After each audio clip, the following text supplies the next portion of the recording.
My name is Kristen. I'm a Strata and Tenancy solicitor here at Marrickville Legal Centre. But before I get into starting with some of the admin, I would like to acknowledge the traditional custodians of the land on which we're meeting today. So obviously all of you are zooming in, so that will be different for each of you. But for me, that's the Gadigal people.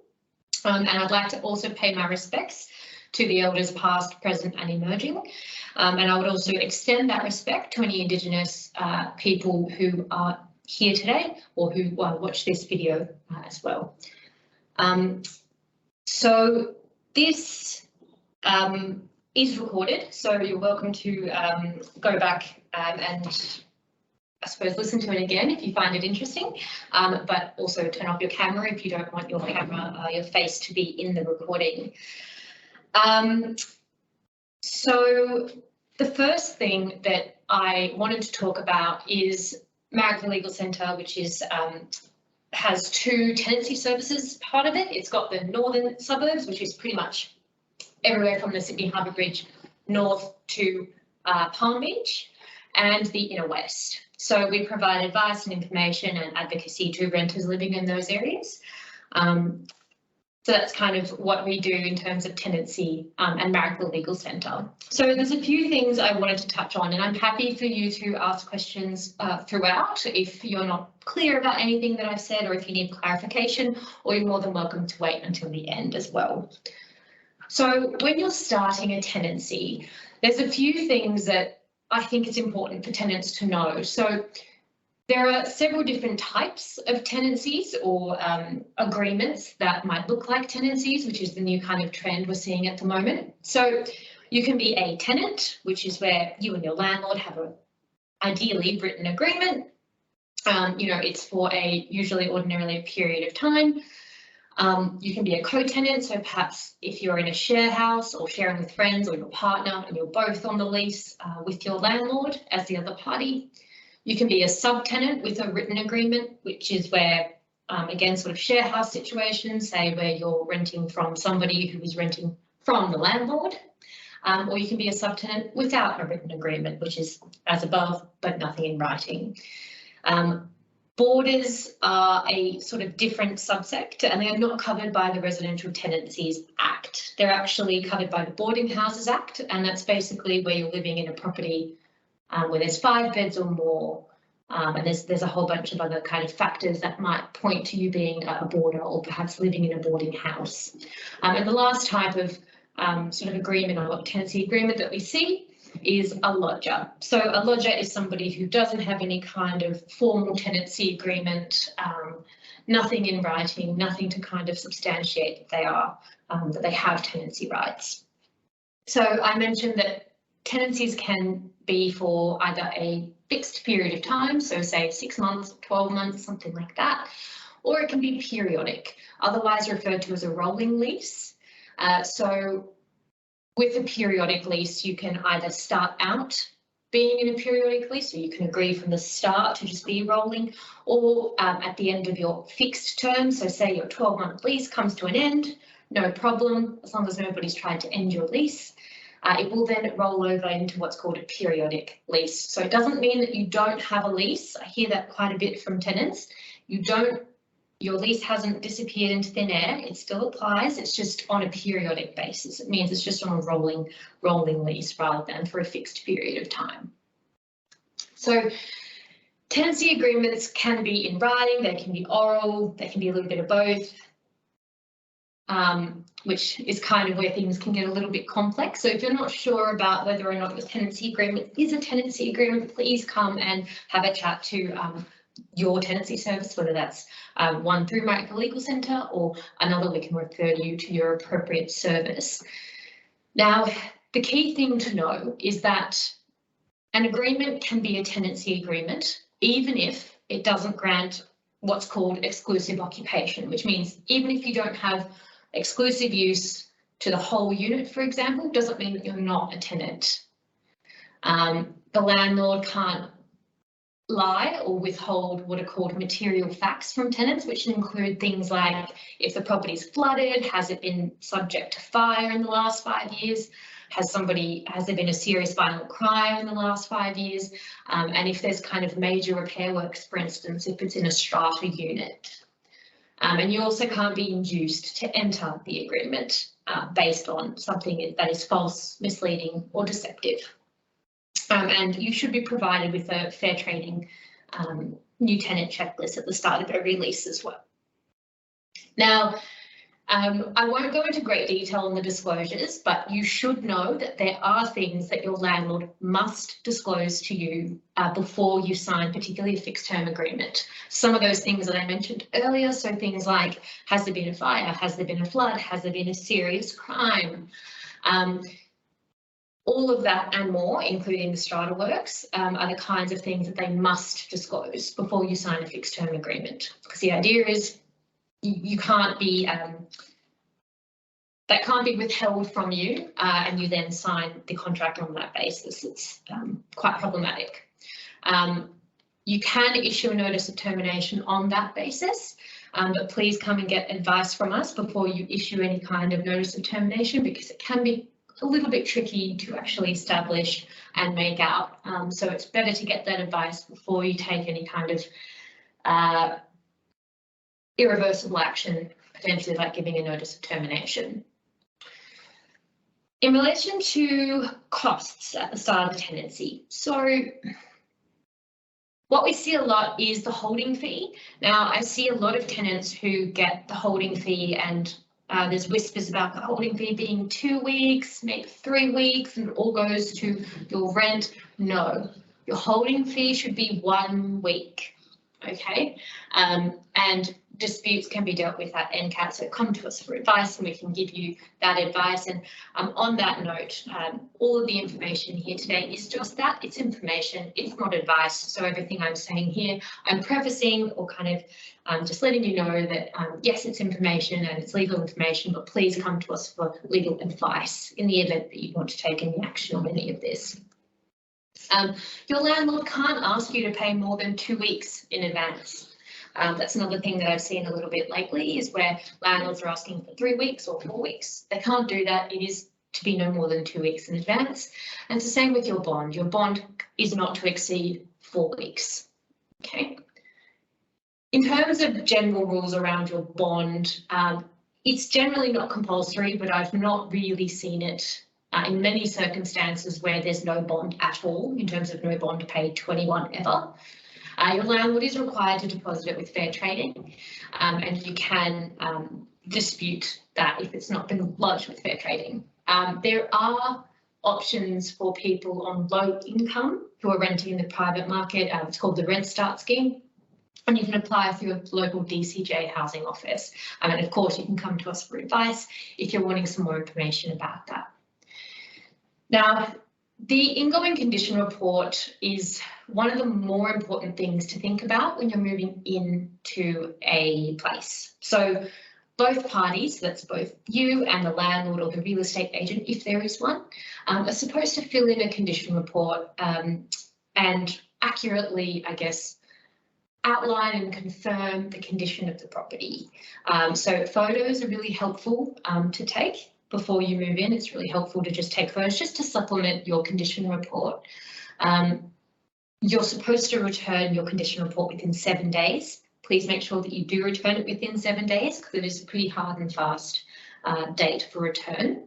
And your landlord is required to as well provide all the copies of the keys that are required for the tenancy to all of the tenants in the property. So that's something to keep in mind. That does include common property. There is a note there that where a condition report isn't signed by both parties, it has less value, which is true. It's always best that both parties sign, but in the event that that's not possible, sign it if you can, return it within that 7 days, take photos to assist you, and that kind of all goes towards a tribunal considering the validity of the condition report. So you have lots of different rights owed to you by the landlord in a tenancy. So that includes rent increases not happening whenever they like, minimum periods of rent increase notice, having quiet enjoyment of the property, which means you being able to enjoy the property as you like without being frightened of the landlord sort of rocking up at all hours. You have a right to have maintenance done, repairs done to the property if something breaks, provided you didn't break it yourself. Rent reduction, things like that. So there's a whole list of stuff. I won't go through them all. And one of the more important ones to consider there is that you have a right to not be unlawfully evicted. So the key thing to remember here, and we'll touch on it when it comes to termination, but the key thing is that only the tribunal can end your tenancy. It's New South Wales Civil and Administrative Tribunal. It's a bit of a mouthful, otherwise called NCAT, or the tribunal. Are the only ones who can actually make that decision or that finding. So although it's scary sometimes getting a notice of termination, it doesn't mean that you're going to be homeless. So please come to us for advice if you do get a notice of termination. Whilst you have rights as a tenant, there are also obligations that you have, which means the landlord has rights too, and you need to make sure that you comply with them as best you can. So things like make sure you're paying rent on time, make sure that you're paying for, say, water or gas bills if that's part of your lease and part of your agreement. Don't damage the property. So for example, don't take Sharpie to the walls, ideally, stuff like that. You're obliged to not cause nuisance to either your landlord or to your neighbours, stuff like that. And you're supposed to ideally leave the property in as close to the same condition it was when you moved in, barring what's called fair wear and tear, which means normal use of the property. Again, not taking Sharpies or knives to the floor and things like that. So that's before a tenancy. It's a bit much to think of, I understand, but you've got through all of that, you paid your bond, you've done all that stuff, you signed the condition report, happy day, you've moved in, what next? One of the more important and sort of common things we see is rental arrears. So it's really, really important that you stay on top of your rent. Of course, life happens, things happen, and it's quite easy to kind of fall into arrears.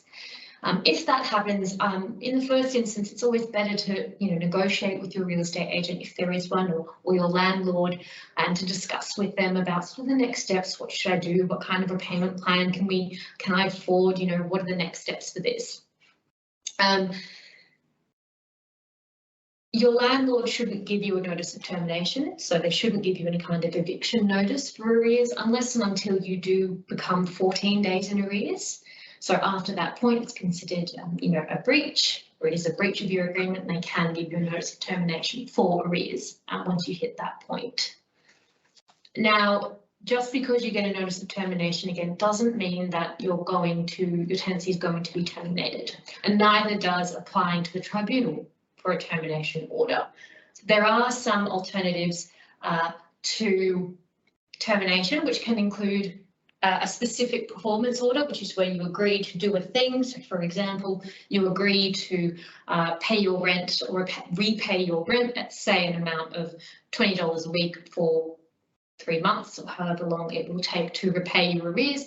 And if you breach that, your landlord can then apply to the tribunal again for breach of that SPO. But it's a really good alternative to termination. Section 87, which is a pay and stay, which means if you pay all your arrears in full by the date of the termination, you've cleared the breach, and you can save your tenancy. The one thing to be aware of is where it does go to the tribunal, and the tribunal does find what's called a frequent failure to pay rent. That's where the tribunal says, okay, we understand you've had a few sort of troubles, but there is a frequent failure to pay rent.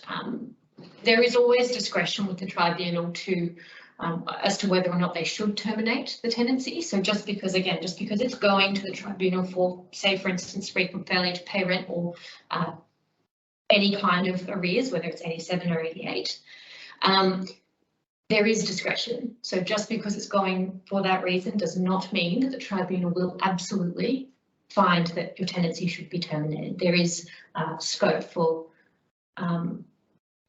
quite a fair amount of discretion by the tribunal. So please come to either us or your local tenancy service for advice on that, and we can give you really thorough advice as to kind of the next steps, how to deal with termination notice when it's in relation to arrears, and how to deal with the arrears, because arrears can become a really big thing that it's almost too hard to think about, but suddenly you're thousands and thousands of dollars in arrears. So there are kind of ways out of it, and there are ways that you can manage your arrears and move forward with your tenancy. Right. So, Kristen, Yes. There's just a question from Simone in the chat. Yes. Simone, did you want to unmute and ask the question? Sure, it's probably not worded very well, but I'm working in an organisation who supports women who are homeless or at risk of homelessness. So we do a lot of work with social housing providers, and it's a really common challenge for us around our clients get a new offer, which is a big deal and really important, and we're trying to make it work, and it's often around the carpet. It could be around other details, but often the carpet looks very old and worn, and in some occasions it's significantly stained or has a very significant odour that it just, it's disappointing for me, because I want my client to be happy about getting that property, and that's a big achievement, but it kind of takes away from it, because often the housing provider will say, look, you've got to take it as it is. It's, we've got to get someone in, and there's no time and there's no money, and do you want it or not? And so what they're really doing is putting pressure on the tenant to accept substandard housing. And often I encourage them to accept that, because it means a roof over their head and that they're safe, and that's the ultimate goal. But it's just sad that that's the system. So I was just curious to hear about that, if that's something I can advocate for my clients around. Sure, and it is something, I know exactly what you're talking about. I have a client with a very, very similar sort of set of circumstances, or I had a client rather. So I understand exactly what you're saying. That is something that we can touch on in repairs. So I'm about to just quickly go through rent increases and rights and obligations around that. Also happily rent reduction and repairs to the property, because as I said, that's an obligation by the landlord. So although, it might be a property, and whilst, you might be accepting the property, doesn't necessarily mean that you have to accept the property as is. That's another thing that I've seen really, really quite a lot lately. In terms of, oh, well, that's the property, you've accepted it as it is, so there's nothing the landlord can do about it.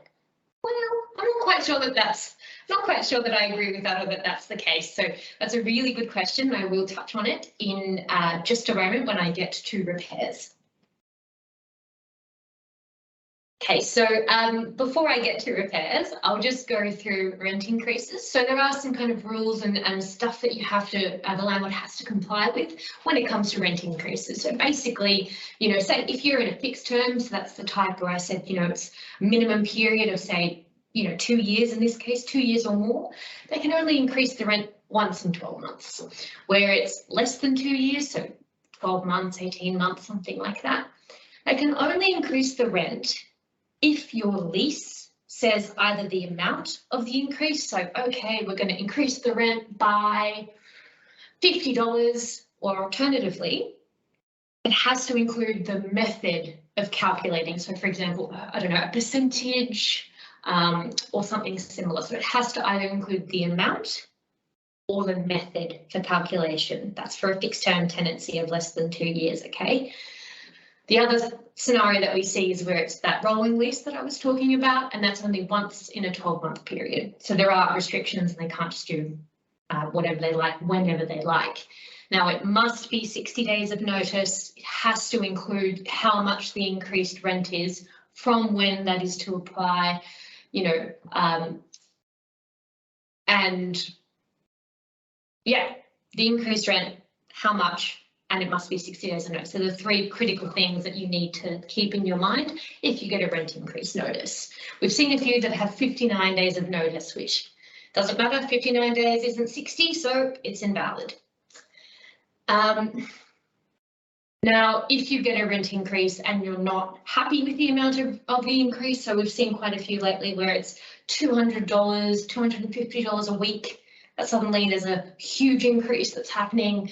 You can dispute that at the tribunal, but of course, as with everything that I'm going to talk about today, come to us for advice on how to kind of challenge the rent increase notice. But Section 44 of the Residential Tenancies Act talks about rent increase notices and how to dispute an excessive rent increase. So I will flag here that just because you can't afford the rent increase, unfortunately, isn't something that the tribunal will consider. They won't look at that and say, well, your pension or your income or your salary or however much is, $1,200 and your rent is now being increased to $1,000. So they're not going to look at whether or not you can afford it, unfortunately, but they can look at state of repair.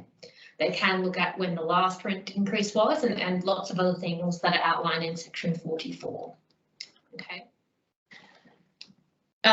These kind of relate to what fit for habitation means. So what that means is that is there lighting, is there windows, is there electricity plugs, is there plumbing and drainage, is there hot water, all of that kind of stuff. So that's the kind of stuff, that's the condition the landlord has to provide the property to you in.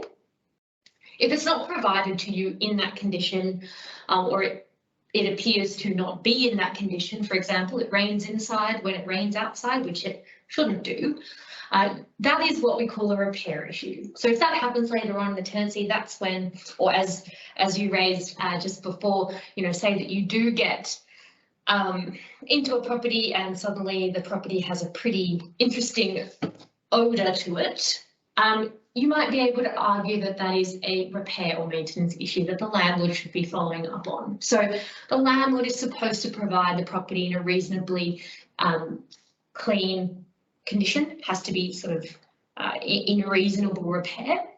Now, my favourite bit about this is that even if you knew about something being broken, so say they say, okay, yeah, no worries, but by the way, the stove's broken. Even if you knew that the stove was broken going in, it does not mean that your landlord no longer owes you that obligation. So that's something that I've seen quite a bit recently in terms of real estate agents and landlords sort of saying, oh, well, you accepted the property as is. Well, yeah, I did know that the thing was there, but I didn't necessarily, doesn't mean that I'm suddenly unable to ever have that repaired. That's not what that means. So hopefully that answers at least a little bit of your question in relation to the funky smelling carpet. So although, yes, it might be sort of not in great condition, even if you knew about it or you accepted it sort of as is, it doesn't mean that the landlord is suddenly not liable to make repairs, because their obligation is to provide and to maintain the premises in a state of reasonable repair.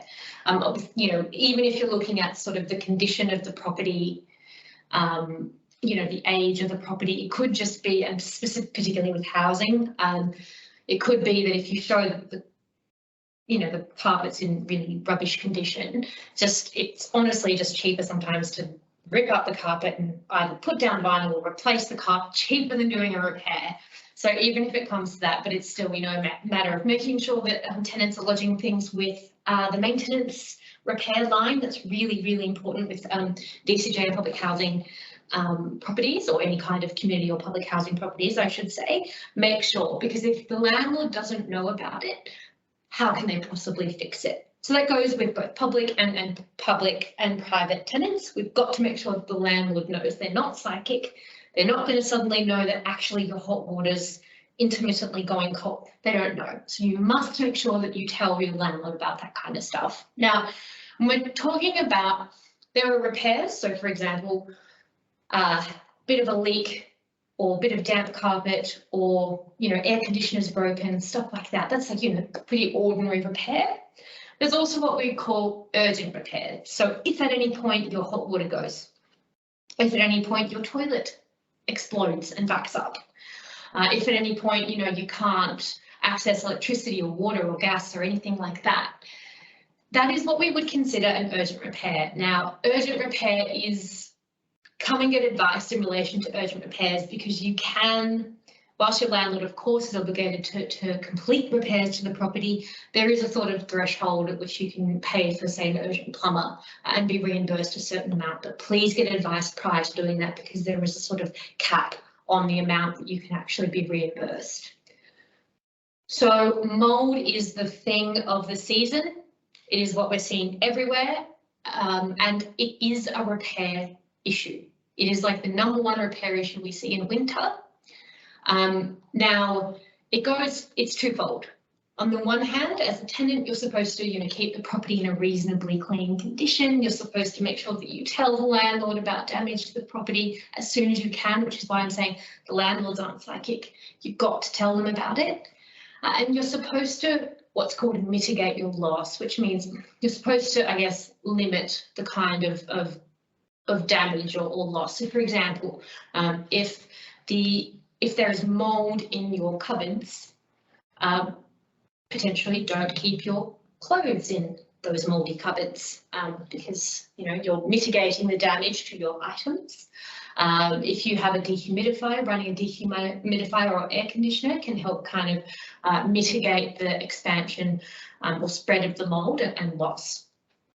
So that's just some examples, some pretty common stuff that we see a fair bit. But on the flip side of that coin, whilst you are required to maintain the property and keep it in good condition, so is the landlord.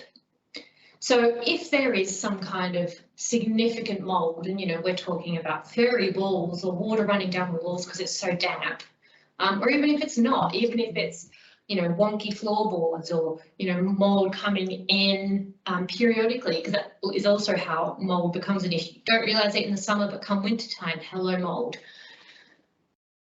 They are required to keep the property in a reasonable state of repair. So the process in terms of dealing with mould is just to let your landlord know, hey, listen, landlord, this is the situation, or real estate agent, this is where I'm at, this is the mould I'm dealing with.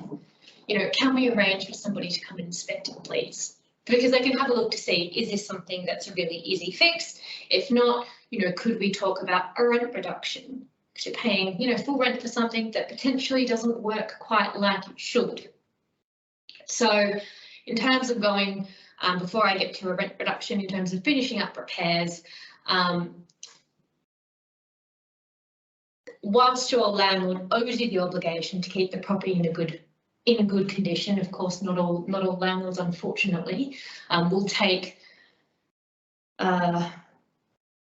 quick enough action to make those repairs. That's okay, or not really, but you can take action about it to make sure that you don't have to live in that kind of place, I suppose. Now you can apply to the tribunal seeking orders for repairs, saying, listen, tribunal, this is what I've been living with, this is what needs repair. Can you please make orders that the landlord should do those repairs? But of course, come to us for advice and we'll walk you through the sort of time limits that you have to apply to the tribunal and how to actually make that application. I should flag with you, any tribunal application will cost about $52 full fee, or $13 if you are on Centrelink or any other kind of benefit. Kristen, there's just a question in the chat from Tali regarding the mould. Tali, would you like to, and I don't know if you can see the chat. I can't, no. Okay. Tali, would you like to ask the question? You can just unmute and ask the question. Yeah, sure. So just a property that has had a water leak in the lounge room area. So the ceiling has had black mold on it for quite a while. It's been a recurring issue. The landlord has made attempts to have it rectified, but there's obviously been issues with builders not being able to fix it. Now the landlord has cut out a hole in the ceiling so you can see into the roof space, so they can try and track where this leak is coming from. In the same token, they've also issued a rent increase as well. So just wanting thoughts on that and whether you think it would be worth going to tribunal over that or if we just wait and see. I don't know where you're living, but if you're in the inner west or northern Sydney, please send us an online inquiry today. It is in the inner west, this particular property. Oh, good. Yeah. Please send us an online inquiry and we can give you some advice on, I guess, the next steps, because you don't have to live with that. And whilst I note that, a hole in the roof, for example, like the ceiling is, kind of more aesthetic than it is, as long as the rain isn't kind of coming in, stop, a hole in the roof, I would query whether or not the rent increase is something that you should have to be paying. So reach out to us and we can kind of give you that advice. But obviously I can't give you that advice now, but you're more than welcome to reach out online, and me or one of my colleagues, if you're in our catchment, can give you some advice on that one. All right, perfect. Thank you. No worries at all. So that kind of ties quite well then into rent reduction and compensation. So rent reduction and compensation are kind of intertwined, but I like to think of them kind of differently. So on the one hand, a rent reduction is where you're paying full rent for something that just doesn't work like it should. So for example, hole in the roof, or the carpet's soaked in a bedroom that you can't use the bedroom, or there's mold, or whatever it might be. You're not able to use the property as you'd expected. You have reduced use. That's what a rent reduction is. Compensation is more as it is on the screen there. The stove was broken for a month. You had to get takeout, compensation for the money that you spent on takeout. Or your belongings most commonly were destroyed or damaged because of a roof leak. You have to show, I guess, that the landlord has breached the agreement and the loss that you've suffered. So there has to be actual loss. It can't be, oh, well, I might suffer. No. You have to have actually thrown away the item or lost, had some kind of financial or other loss. And there is reference there to non-economic loss or non-economic compensation, so that's the emotional distress. But again, come to us for advice on that and we can talk through your different options and what you have to prove at the tribunal to kind of get that financial recourse. I do note the tribunal cannot, they won't touch it, make any orders as to personal injury. So keep that in mind. It's not something that you can seek compensation for at the tribunal. I won't go through the case studies, but I will go through and move on to privacy and access. So as I've kind of touched on throughout, your landlord owes the obligation to peace, comfort and privacy or quiet enjoyment of the property, but a little bit like Dracula, your landlord can enter your property at any time, or their agent, of course, at any time, with your consent. Okay, so while on the one hand you're entitled to that peace, comfort and privacy, they're also able to, your landlord that is able to enter without consent and without notice, but only in sort of very specific circumstances. We're talking, if they're frightened for your welfare, if you've left the property, things like that, or urgent repairs. But in every other circumstance where it's not any of those very specific circumstances in section 55, it must be with notice. They can enter without your consent, but they must give you notice. And there are different kind of notice periods depending on the reason for access. So for example, there's one notice period for access for repairs. There's another notice period for access for the quarterly inspection. There's a whole bunch of different types of notice they have to give you. And as long as they've given you that notice, they can access the premises. Okay, but all of that comes with a big giant but. Just because your landlord can come to the property without consent but with notice doesn't mean that they can come anytime whenever they like at all hours. So they cannot come without reason or notice. A tradesperson can't just rock up without notice, another thing we've been seeing a little bit. And basically anybody, and that includes prospective purchasers, real estate agent, tradespeople, anybody, cannot come around without notice or written consent. There has to be some kind of, because you've signed the lease, ideally, and you're a tenant, you have a right to enjoy that property without being worried about your landlord coming round. So you shouldn't have to be sort of concerned or have that in the back of your mind throughout your time living there. Now, and there is recourse you can take if your landlord is breaching your right to peace, comfort and privacy. So please come to us for advice and we can give you advice on how to seek those orders at the tribunal. In relation to eviction, this is a kind of one-sided breakup of all kind of terminations, whether it's the landlord doing it, you doing it.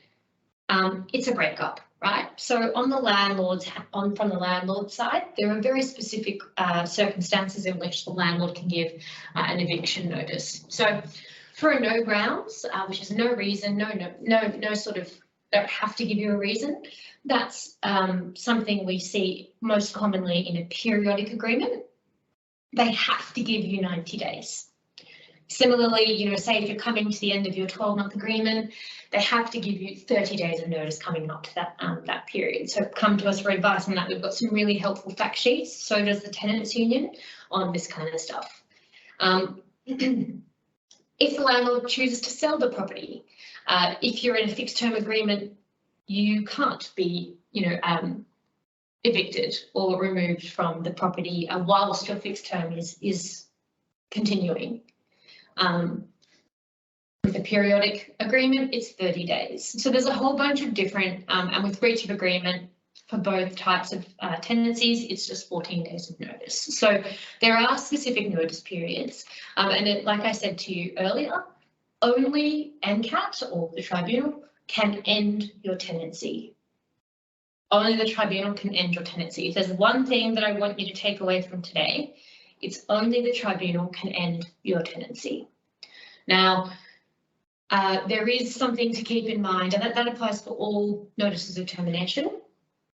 But if the property is, as we have seen with the sort of recent floods or flooding events, say the roof caves in, holy moly, who could have predicted that? The property can be uninhabitable. So both you and the landlord can say, look, the property is uninhabitable, let's get out of here. And that's sort of a way forward for that. But please come to us for advice in terms of if you get a notice of termination. As I said, I know it's scary because it's a one-sided breakup. You're not ready for it. You don't necessarily want to leave. But we can give you advice as to what to do with that notice, what kind of notice you've received, and the next kind of steps and how to deal with it. Yeah, so I've pretty much touched on most of these things. We can give you advice on a lot of this stuff, so I don't want to bore you with more sort of technical stuff, but please come and get advice. If you get a notice of termination, you're not quite sure what to do with it, that's okay. We can have a look at the termination notice, tell you what it is, and see what the next steps might be. Now, as I said to you, because only the tribunal can end your tenancy, if you get a termination notice, say for instance, for breach of your agreement, you do not have to vacate. You stay in the property until the tribunal has had or made the decision. So you do not have to vacate. And that's really, really important. So because only the tribunal can end your tenancy, you don't have to leave. You don't have to vacate the tenancy at any time prior to the tribunal having a look at it and saying, well, actually, and making their finding. This goes through section 87, and I'm, again, cautious of going through it all in quite significant detail, but please come to us if you do get any kind of section 87 notice of termination, or any kind of termination, because there are ways forward, certainly for most of them, particularly with breach, where the tribunal does have discretion. We can explain to you kind of the next steps and the options that you have as a tenant. So there's also retaliatory evictions, which we can advise you on if it's appropriate, but it's not appropriate in a lot of circumstances, and it's quite hard to prove. So I won't run through retaliatory evictions in any great detail. Okay. So we've gone through then dumping you. What if you want to break up? that's okay. There are options for you leaving the tenancy too. So it's all kind of outlined there. The truth is that it really depends on the type of tenancy and the reason. That's really what it boils down to. Are you in a fixed term or are you in a periodic? Why are you leaving? What's going on? So if you're leaving just cause, that's fine. Periodic lease, you just have to give 21 days of notice. If we're looking at, say, for instance, you know, as a fixed term tenant on the flip side, fixed term tenancies are really good for some people. Some people really love them and have a preference for them because it gives you and the landlord long-term security. You've agreed, you've signed the contract, 6 months, 12 months, whatever it is, you've agreed, you've signed it, happy day. And that's what you've agreed to. So if you're breaching that agreement or ending that agreement earlier than what you've agreed to, a break fee may be payable. So you have to keep that in your mind as something to consider, depending on how far into your tenancy that you are. If you want to leave with no reason in a fixed term tenancy, that's okay too. It just has to be sort of towards the end of your tenancy, because as I said, you've agreed to you've signed a contract, you've agreed to a period of time. If you're wanting to leave any earlier than that, it can be a little bit more complex. So please come to us for advice on that. Unfortunately, something that we see quite a fair bit of in tenancy is tenants experiencing domestic violence, wanting to end their tenancy. So there are a few different sort of circumstances that we see with people experiencing domestic violence. So more often than not, you are, living with them, they're your partner. Doesn't matter how long you've been kind of living together, you're co-tenants with them. There are options to leave your tenancy. So if you have an AVO, you can provide that to your landlord or to your real estate agent, or any kind of other evidence of domestic violence that does not have to be an AVO, because as we know, domestic violence is not just physical. It presents itself, unfortunately, in many, many different ways. So please don't think that if you don't have an AVO, that you're stuck and you can't end your tenancy for that reason. You can, and there are options to kind of move forward, and please come to us for advice on that, and we can explain to you how to get out safely, and how to, particularly if there are children involved, which can be another kind of factor to think about. So please, if you are experiencing domestic violence, reach out to us and you want to leave your tenancy. We can give you advice on that. We also have a domestic violence worker with the centre. So if you do need that additional support, that's something that we can either refer you to them for, or to another service that might be able to help you better or best. I guess I just wanted to really emphasise that point about domestic violence, because it is something, and it does present itself in lots of different ways. So you're not always just a co-tenant, you're not always on the lease. And just because that's the case doesn't mean that you're unable to exercise your tenancy rights. So come to us and we can assess your circumstances. When we're looking at tenants in a strata scheme, that's probably the most common type of tenancy situation, or one of the most common types, because there are so many apartments in Sydney. You've got to just make sure that you comply with the bylaws of the scheme. You should have been provided, ideally, a copy of the bylaws before you entered the agreement. You've got to make sure that you comply with them. And sometimes the bylaws can seem a little bit frustrating, which I appreciate, particularly when it comes to smoking. And we saw a lot of people working from home a lot, smoke as they're working from home, and suddenly they're dealing with, having to smell smoke or similar noise as well. So keep that in your mind when you're a tenant in a scheme. You can be issued what's called a notice to comply. Come to us if you get one of those. They are quite a formal, it is a formal process, and there are kind of steps to follow, or the next steps, I guess, in terms of saving your tenancy. It doesn't necessarily mean that you're going to be evicted, but keep in mind that your landlord might, if you are issued a notice to comply, they might issue you with a notice of termination on the basis of breach of your agreement. Because you're a tenant in Strata, you're supposed to comply with the bylaws as well as your agreement. So by breaching the bylaws, you are also breaching your agreement. So keep that in your mind. The bylaws, I know they might be long, but it's important that you understand your obligations in a shared sort of scheme like that, and that you understand the impacts of, I guess, non-compliance. So after all of that, you've gotten in, you've paid your bond, now you want to get out. What are the options? Now you've left. So the biggest thing that we see is bond. So bond is easily the most common post-tenancy issue that arises. So ideally, as soon as you give the keys back, you can apply for the bond. So the other party, if it's been lodged with fair trading, does have 14 days to apply to the tribunal to freeze the claim and seek dispute the bond. If it's paid out on day 15, that's okay, they didn't take action. They do have 6 months to lodge ad ANCAT to dispute that claim. I will also say that if nobody makes a claim on the bond, nothing happens, the bond board will hold it for 6 years. So, you know, it is held for quite a long period of time if no claim is made on it by anybody. Now, the presumption is that the bond is yours. It's yours, you paid it at the start of the tenancy, so the presumption is that it's yours, and it's actually on the landlord to prove that they should be entitled to a piece of your bond pie, or the whole thing.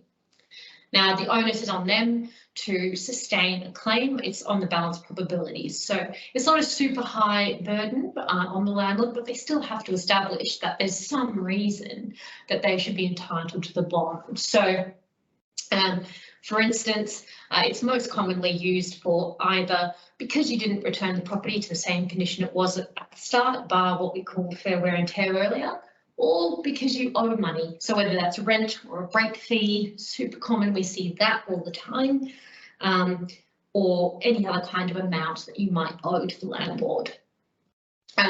So fair wear and tear is, as I flagged earlier, basically something that's ordinary use of the property. So as I said, we're not taking knives and Sharpies to the wall or to the floor. That's not ordinary use. You know, ordinary use, say for instance, scuffing on skirting boards, things like that, is more likely to be considered fair wear and tear. Something that's just normal use, everyday, ordinary use. Okay, it's important to kind of keep that in mind. There is no requirement in New South Wales, however, that a tenant needs to hire a professional cleaner. You do not have to have the property professionally cleaned. The only exception is where there are carpets and you have a pet, but that kind of pet clause will be in your agreement. And even so, you can talk to us about, that still would be only for the carpet cleaning, not for professional cleaning of the entire property. So please keep that in your minds, and please don't feel pressured to hire a professional cleaner if you don't want to. But of course, if you prefer to have a professional cleaner, that's absolutely okay as well. I just know that it can get a little bit expensive, especially if it's for a larger place. So just touching back on fair wear and tear, if we're talking about, really minor scuffs or scratches on floorboards, for example, like I said, marks on, skirting boards, or small marks from, shoes, heels, stuff like that. That's ordinary use. But where it's something like, indents or grooves, scratches, long, huge dents in the floor, arguably not fair wear and tear. It's not from you walking around wearing heels, or it's not from you just wearing your sneakers around the house. It's from something else. So keep that in your mind. And if you're not sure about any of the cost, or if you're querying the cost and your landlord's saying, well, to redo the floors, it's going to cost $3,000, and say your bond is $4,000, and you're saying, well, why is it going to cost $3,000? Or if it's for repainting or resurfacing or whatever it might be, you can get your own quotes, and you can, I would always encourage tenants to get your own quotes, because who knows how much, where they've gone to get the quote, the depth of the quote, like it's who knows kind of about that really. So it's always a helpful thing to do as well, and it can also help you settle the matter, because you can say, well, I've also found it for this much money, or if you're trying to replace something, for instance, you can find it at Bunnings. Okay, you know, it's going to cost actually $50 from Bunnings, not the 100 that you've quoted. You're happy for me to give you that $50 for this? Yes, great. You know, it can really help with settling the matter and conciliating. Now, the last thing to kind of touch on here, or one of the last things, is if you've left things behind at the tenancy, there is a separate piece of legislation that talks about uncollected goods. So what we're talking about is, say, you've left the property, left all your stuff behind. There are rules around when your landlord and how your landlord is to dispose of those goods and of those items. And it depends on what kind of item they are and how valuable it is. Come to us for advice and we can give you that kind of notice. But just broadly speaking, you know, if it's perishable and rubbish, so fridge items, for example, chuck. Lower value things, it's oral notice. You know, medium value, it has to be written notice. And if it's extremely high value, so more than $20,000, it has to be by tribunal order. So, and personal documents and things, so passports, licenses, employment documents in writing of 28 days. So there's things to consider. They can't just chuck your stuff straight away, even if you have been evicted or even if you're no longer in the property. You do have rights as to your items, and ensuring that you collect those items or are able to at least try and collect those items. You can also make an application to the tribunal to seek their input and compensation for goods if they were destroyed or damaged. But come to us for that more specific advice. Now, this is one of the last things that I will touch on, which is TICA. It's a tenancy database. It's really quite difficult to get on. So people tend to think that just because they've issued a notice of termination because of, or rather they've vacated the premises and paid a break fee, for example, or they've given, you know, their 21 days of notice in a periodic lease, for instance, that they automatically get put on this tenancy database. That's not the case. So you're supposed to be notified about being put on TICA, but more importantly, you have to have breached the agreement. The tenancy has to have been terminated, and you have to owe more than the bond.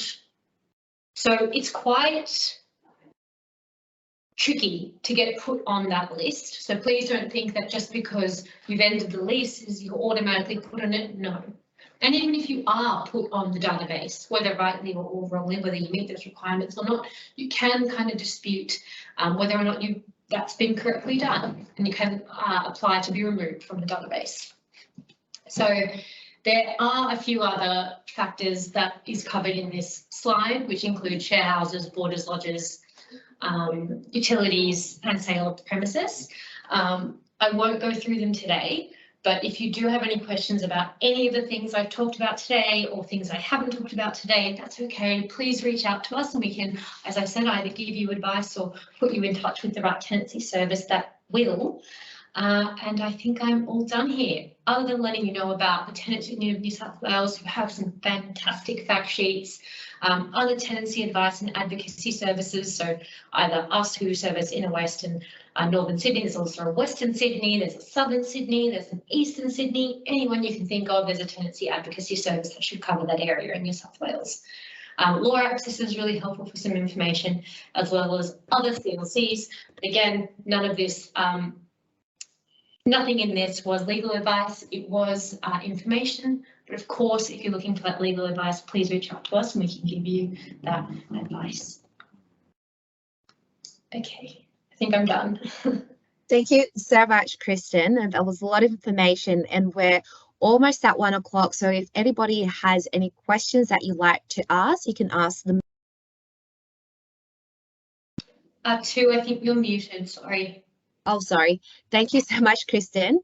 We're almost at 1 o'clock, so we'll wrap it up shortly. But if anyone has any questions you'd like to ask Kristen, you're more than welcome to ask them now. I've also popped into the chat a fact sheet on tenancy rights. We also have a little quiz as well. I know it's a lot of information, but there's some key points from today's presentation is in the quiz if you'd like to do that. And I also have in the chat that I'm just going to pop in now a feedback form. We'd really appreciate if you can take a couple of minutes to complete the feedback form so we can continually improve these sessions for the future and provide information that's relevant to you as an audience.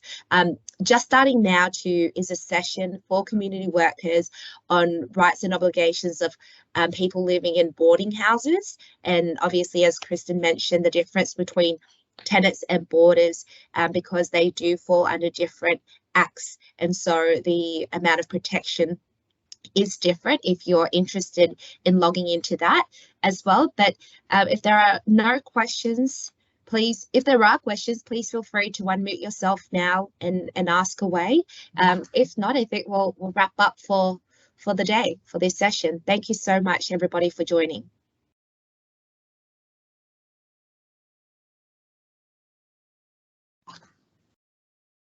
And I did also pop into the group chat the contact form for that's our Inner West Tenancy service. I think as Charlie had mentioned, the client is in the Inner West, but if you need to contact a tenancy service and it's not within the two areas we service, which is Northern Sydney and the Inner West, we can most definitely refer you to the correct service to assist.